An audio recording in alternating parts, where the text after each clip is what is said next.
Shaftwinner épisode 14. Prise 1.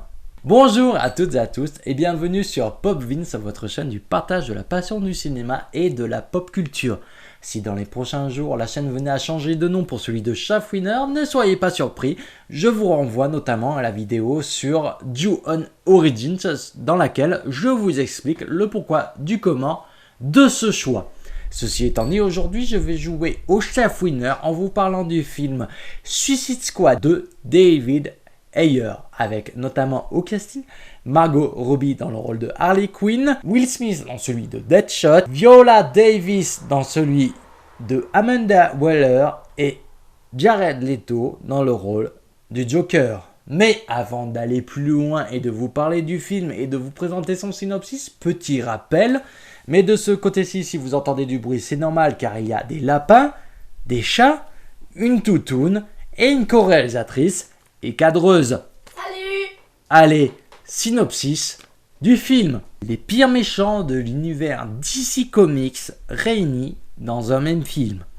C'est tellement jouissif d'être un salopard. Face à une menace aussi énigmatique qu'invincible, l'agent secret Amanda Waller réunit une armada de crapules de la pire espèce. Armés jusqu'aux dents par le gouvernement, ces super méchants s'embarquent alors pour une mission suicide. Jusqu'au moment où ils comprennent qu'ils ont été sacrifiés. Vont-ils accepter leur sort ou se rebeller?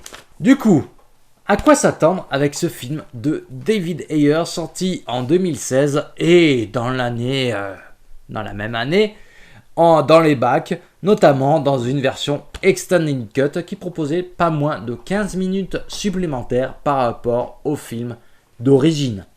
Lorsque l'on regarde le coffret de base, on s'attend à un film assez pop, assez coloré. Et c'est ce que renvoient les logos du film au tout début. Toutefois, on se retrouve rapidement face à une image assez sombre, assez terne. On sent qu'on est dans un film qui n'est pas là pour rigoler. Il est loin d'être aussi coloré qu'aurait pu le laisser penser ses premières minutes ou bien encore le Blu-ray. Et justement, ces premières minutes sont là pour présenter les différents protagonistes du film. Même si les introductions des différents personnages sont assez intéressantes de par leur présentation, il faut noter que l'accent est mis sur des personnages tels que Deadshot, Harley Quinn ou Amanda Waller. Amanda Waller qui est là pour présenter justement son plan Task Force X, qui est là en cas de crise mondiale pour venir apparaître le fait que Superman ne soit plus présent suite aux événements de Batman v Superman. Rapidement, la Suicide Squad, le projet Task Force X est déployé suite à une menace méta-humaine de manière qui est plus puissante que ce qu'ils n'auraient pu imaginer.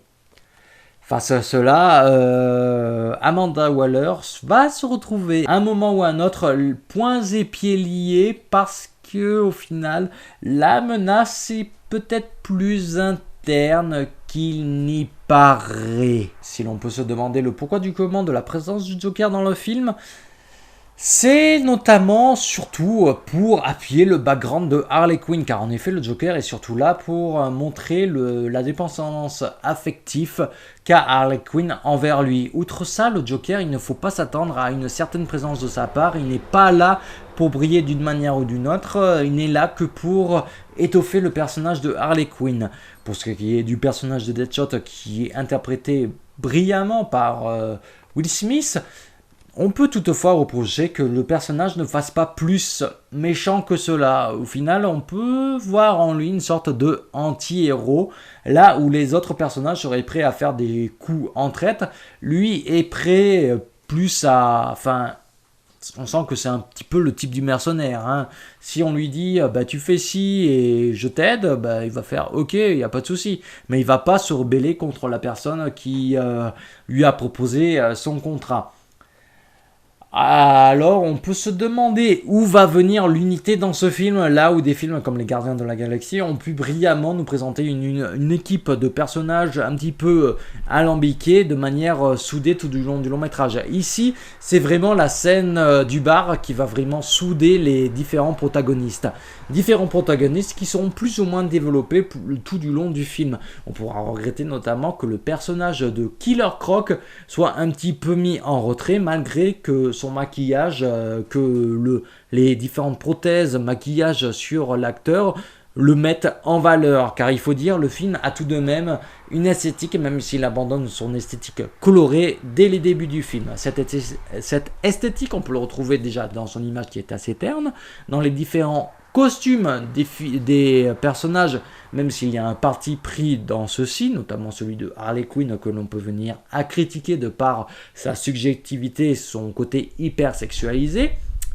Mais lorsque l'on regarde des personnages comme celui de l'Enchanteresse qui a un rôle prépondérant dans le film, on peut noter tout de même une certaine esthétique à proprement parler, et ce n'est pas pour rien que le film a été nominé aux Oscars et a gagné un Oscar pour ses maquillages. Ceci étant dit, on peut venir également à critiquer un point sur le film, c'est la musique. Certes, la musique, les différentes musiques du film sont des musiques populaires que l'on entend presque, que l'on a presque tous entendu, notamment à la radio. Mais ici, dans le film, autant ça peut faire mouche, autant ça peut faire genre un peu trop appuyé. On aurait pu trouver quelque chose de plus profond pour souligner le film. Ceci étant dit, moi je retiens surtout quelque chose du film, c'est le final, c'est son final.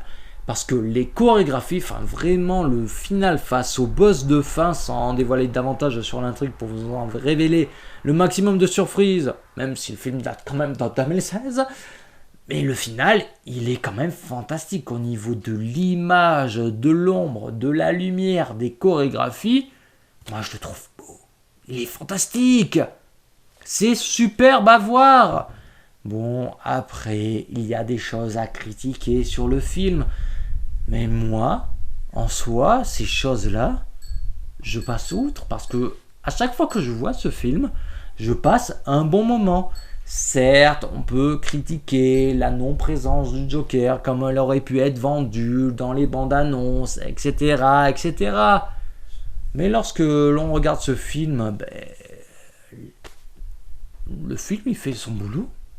Moi, je m'attends à un bon divertissement. Après, c'est le jeu des adaptations. On ne peut pas rendre fidèlement toutes les adaptations. Sinon, il faudrait faire une série ou je ne sais quoi. Donc, moi, franchement, Suicide Squad, parmi les films du DC Extended Universe, c'est un film que je peux rendre plaisir à revoir, à me mettre en fond ou autre chose. Voilà. Moi, j'ai pas plus à en dire, je pense qu'il y aurait peut-être plus à en dire, mais les commentaires sont là pour débattre des avis que je peux venir à vous proposer, donc n'hésitez pas à commenter, à liker, partager, abonnez-vous, tout ça, moi j'en dis pas plus, je vous dis à la prochaine pour la prochaine vidéo.